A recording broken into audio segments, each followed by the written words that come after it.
Now we have a wonderful opportunity to talk Ghost Recon Wildlands. We got dashing Dominic Butler. Hi, how you doing? Very well. Lead game designer on Ghost Recon Wildlands. You are here from Paris. Yes, that's right. Team's been working hard.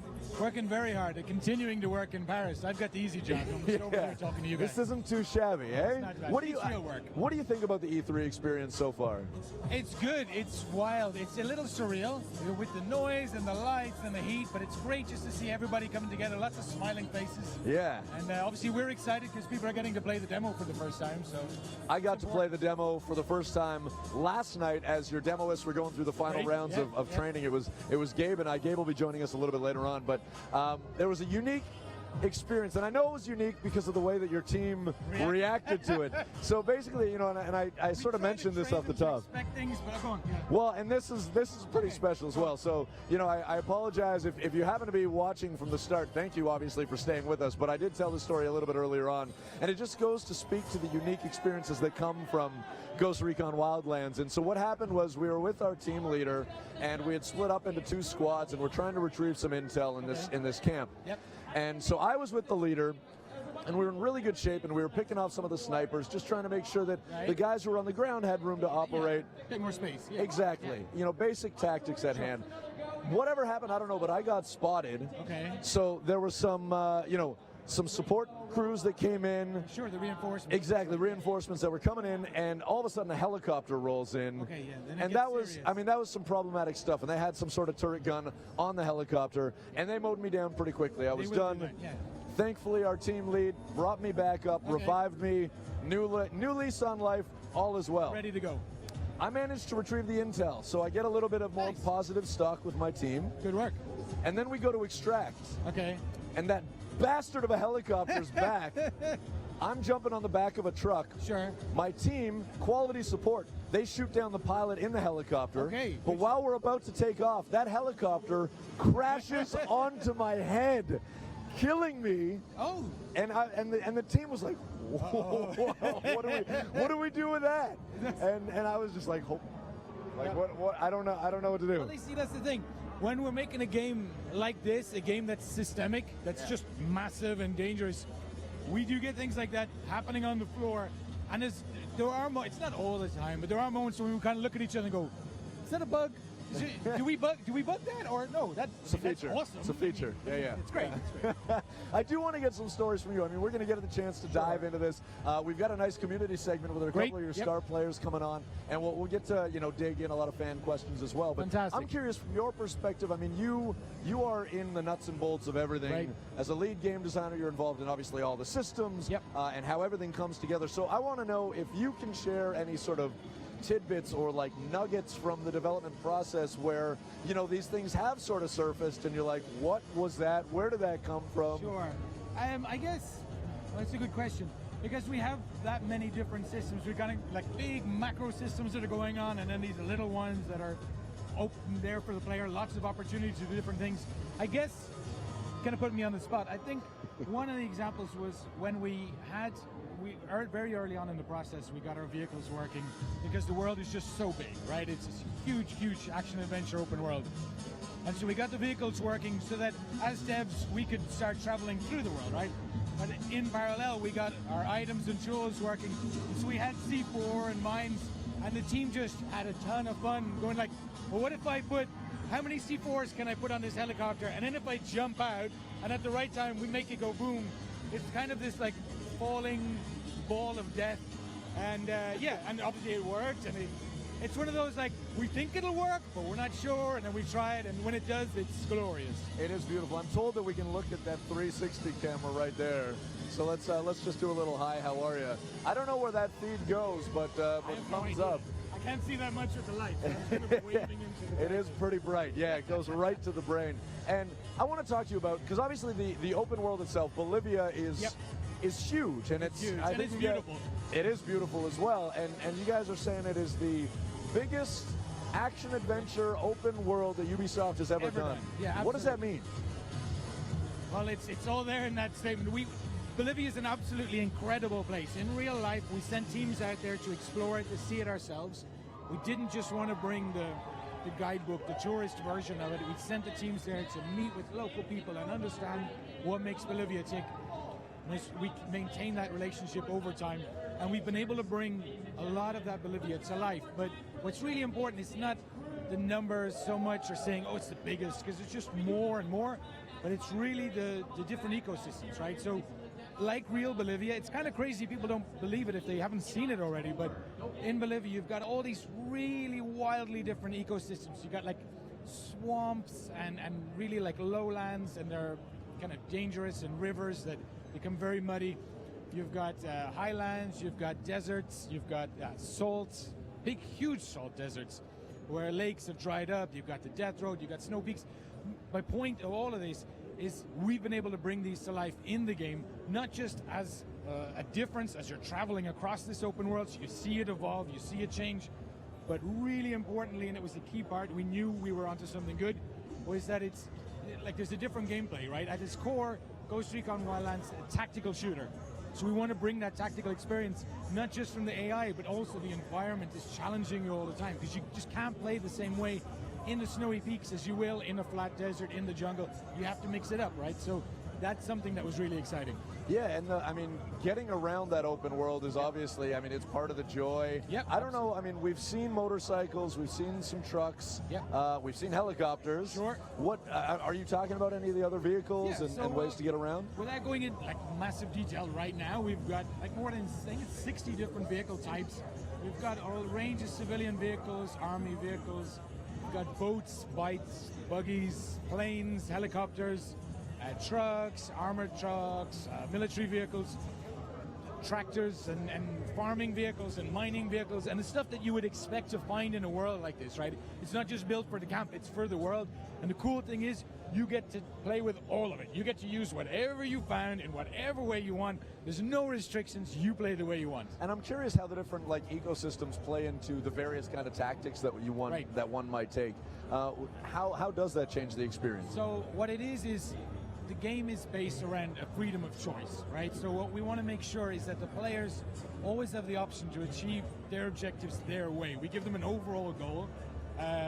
For example, we saw the E3 demo on the stage. We had the Get Puzzle Arrow, right? So you had to go after this guy. It took us a while.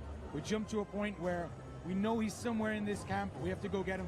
And all we say to the players is, get this guy alive to this rally point, right? To this safe place. How you do that is completely up to you.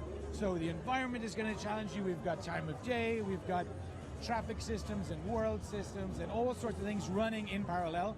The more the player kind of takes their time and digs into that, the more they're going to see those opportunities. Have we talked about fail states at all? Like what happens if there's a high value target that you need to extract for intel if you happen to kill them? In some cases, we are going to have to do a mission fail when that particular guy has very specific intel, but for the largest part, across most of the missions, the idea is to try to build them so that there's no way to fail, right? There's no wrong way to play Ghost Recon Wildlands. If you want to go in guns hot, do it. If you want to play, take your time, play it stealth, you want to role play it a bit, do it. And if you want to mix it up in the middle of the session, go ahead. There's no wrong way. We want to bring in a couple of gentlemen who are part of the Star Player program. From my right to your left, we've got Punjistick and I.T.K.5. Gentlemen, I guess before we open it up and you can ask obviously Dominic questions, I want to get from you guys a bit of the experience that you've had so far as a Star Player and what you've been doing with the community team here for Ghost Recon Wildlands. Okay. Yeah. I mean, this is the first time for me here at E3 ever. Same. Oh, ever. Yeah. So I mean, I'm really enjoying it. I'm lucky enough to be part of the Ghost team. I think we're that top tier group, but I'm just a little bit biased. But I'm really enjoying it here. We got a great community, and I was just lucky enough to get invited. And thanks Ubisoft. and you, Punjistick? I mean, I've been a Twitch broadcaster partner for about a year and a half now, and mostly on Tom Clancy titles. Had veered off a little waiting for Rainbow Six Siege to come out, did a couple other shooters, but came back for Siege, and then once I started hearing about Wildlands, got real excited. And we had the opportunity to chat with Richard Dansky, who's a Central Clancy writer. He works across, most of the Clancy titles, and we were talking about sort of player freedom and whatnot. And I'm curious from your perspective, what it is that you see from Ghost Recon Wildlands that is satisfying that Clancy itch, because authenticity is obviously at the forefront of any Clancy title, and here it is. They're trying to match the authenticity with whatever it is that you want to do in this world of Bolivia. I'm excited to get around and make a lot of my own decisions on a big open landscape with a few friends. A little bit more late. I mean, I've been doing Siege now for 6 months, and it's a lot of sweaty coordination thing all the time. And Wildlands just looks like a lot of fun. Yeah. Like we'll be able to do a lot of creative things, get together with some friends, and do a lot of great multi-stream type things. And I think it'll be really, really entertaining. And it looks very, really satisfies that gear psychoness thing. I have a Peltor Comtac headset. I'm so excited right now. And so. Punjistick touched on something that I do want to ask you as well, and it speaks to, I guess, the tone, right? Some Clancy games, you have to be, super serious. There's no real messing around in Rainbow Six. You get some of those fun opportunities, we saw from the conference, whatever, an explosive goes off and something funny happens. But I think a game like this, an open-world game that allows such freedom, I mean, you're going to get some crazy shit happening, like a helicopter falling on your head. It's going to happen, but I think that's part of the joy, right? I mean, exactly. Just to see what's going to happen. When I push this, and if I keep poking it, what's going to happen? Oh, yeah. I mean, first second of playing, I said, "Can I shoot the goats?" And I could. There it was. Why would you shoot the goats? I had to. Weapons check. The question is, do you intend to shoot the goats again, or have you? No, of course not. That's terrible. That would be not cool. Awful. It's for the DLC. Yeah. Ghost Recon. Ghost Recon. So, we talk about the Ghost Recon community, and Arnaud and Emma have done a great job of interacting with you guys, and I'm sure from the dev team perspective, that feedback that comes from the most hardcore, the most passionate, may not always be positive, but it's always constructive. It helps you build. I want to hear a little bit more about the Breakfast Club, because we touched on it last year, and that is an incredibly unique opportunity where before a game is even announced, you're getting brought into the studio and shown the world. Right. Can you tell us a little bit about that? Yeah. So last year about this time, Emma contacted us, and all of us were like, wait, is this for reals? A lot of us still play Future Soldier, so we're waiting for the next big title, next big Ghost Recon, and we got the email and a call, and we hadn't announced yet. We hadn't announced yet. So No. it was still a secret. It was completely surprised. Yeah. So we get invited and say, hey, you're invited to come to Paris, our studio here in Paris. We're like, okay.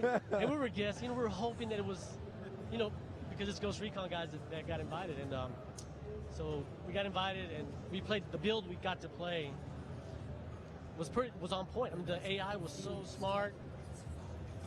I was like, man, I'm getting killed. We didn't rush in, but I still got killed right off the bat. And I was like, what's going on here? And you guys are pros. Yeah. So, yeah. You're not that bad. A little bit of this, a little bit of that. You sound terrible. So we got in, and we were lucky enough to keep in contact with Emma, pretty much on a daily basis, and we stay in contact through, Skype calls and stuff, and they're asking for our feedback, and that's the cool thing. I think that's really putting Wildlands together is it's a community that's giving, Dominic and Nordine, all of them, hey, this is the way you need to do it. And they're listening. I mean, I was playing it today. They listen, and the build is good. It's there. You guys gonna like it, man. How does that feel to hear? It's fantastic. It always makes it's a positive thing. But honestly, it's not the first time we hear it. But it never gets old. But it's important because Ghost Recon's been around for a long time. But a lot of the guys that have worked on Wildlands are the guys that made Future Soldier. They've worked on the brand for a long time, 10+ years, just on the brand. So they know what Ghost Recon is. They know what the brand is. And they're the ones who are kind of the most apprehensive about changing too much of the formula, while at the same time keeping it. It's a delicate balance, yeah. That's it. Yeah. And it's hard not to kind of jump on the next big thing. And they knew that they wanted to go open with it, but they didn't want to lose that tactical approach, that military shooter, that idea of teamwork. And so it's been a balance, and we were genuinely no kidding, super nervous. Like, you guys were apprehensive about coming. We were really nervous about having these guys come, who just like cursory search. Some of us knew them from the online, from the forums. It was like, these guys are like, they play all the time. They're still playing the old games like every weekend. Yeah, they were saying that he's still playing Future still Soldier. Running tournaments, still Every running, Friday like, night, we're still community playing events. Future Soldier. Yeah. So these are this is the real thing. It's the real deal, you know.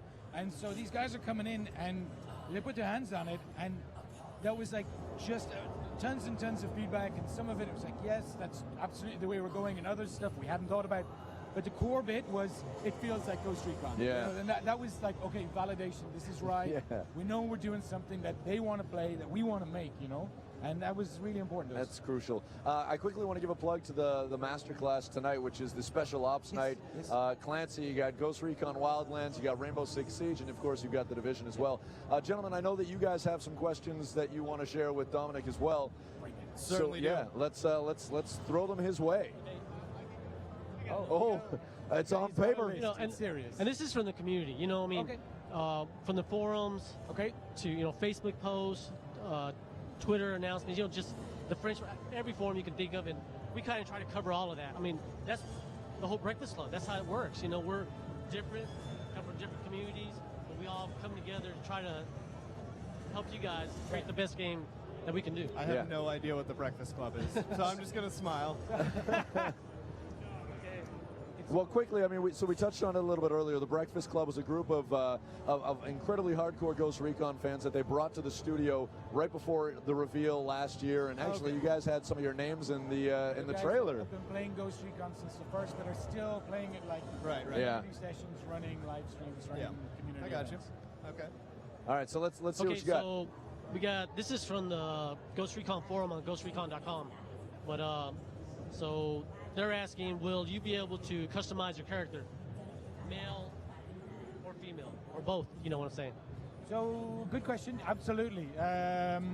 The Ghost Recon Wildlands is, we said it before, but it's really important, it's total freedom of choice, right? So it's macro, it's the micro, but it starts with your ghost.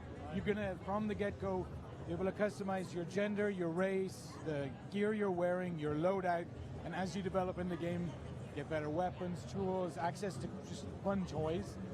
But yeah, absolutely. From the beginning, full customization. So Laura, see, you're getting a female character. Okay. Absolutely. That's what she's been I wanting for a play long as a time. female every day. That's Yeah, that's right. All right, let's get one from Punji now. All right. This is one of the ones from Reddit. Great. And kind of along with that first question, but will characters be able to bring, so you customize your character, you earn tools and get all that stuff. All that cool Can stuff. you bring all that into somebody else's campaign and mode, or will you have to like start fresh with them and do a separate profile? Or, you know, so if I'm building my character in single player and then I want to play with him, do we get to jump in together or with all the same stuff? So, short answer, absolutely. What you do at the start, you have your progression, you have your character, you have your narrative progression, everything that you've done to make your character bigger, badder, better. Okay. You retain that all the time. We don't have the concept of a solo or a co-op or any kind of split. So you just have a standing character that's standing character, and that's what you bring with you to the session. So, you know, if we'd started already, the four of us decided to play, but we'd already been playing it from launch, and you guys, I don't know why you would, but you were late, you know, getting in. You got it the next weekend, something like that. Let's do a realistic scenario. Like, we get tired of playing with you and we just want to do our own thing, find two better players. That works exactly the same the other way. Let's say we all started together, and then for whatever reason, you figured out that I'm not that good at the game. And right. I mean, after hearing about him dying, like, right at the start, it's just, I know. We humor him for a bit, and then we go. And then the real play starts. The point is that you keep playing, but by playing by yourself, you're going to be supported by 3 AI teammates, because the world is just too dangerous. You're always in a team. But even if you're playing solo, you're playing offline, essentially, that's fine. You continue playing exactly as you were when it was all of us together. If the following day we all meet up, you come back in and there's that weird awkward pause where we realize you've been playing without us. but it's fine. Where'd We you just get that? continue Did you get that new scope, man? Where'd that come from? That looks pretty nice in your I AK don't know. there. I just turned on the game and it was there. And I thought it was a DLC. Yeah. Gentlemen, I am sorry, we are out of time. You will have the all right. opportunity to ask your questions. Obviously, the master class is tonight. Yep. It is the Clancy Special Ops Night with Ghost Recon Wildlands, Rainbow Six Siege, and of course the Division. That'll be at 8:30. We will carry it live right here on the stream. Thank you very much for joining us. We've got Gabe joining us from the South Park booth right over there. Gabe, what you got?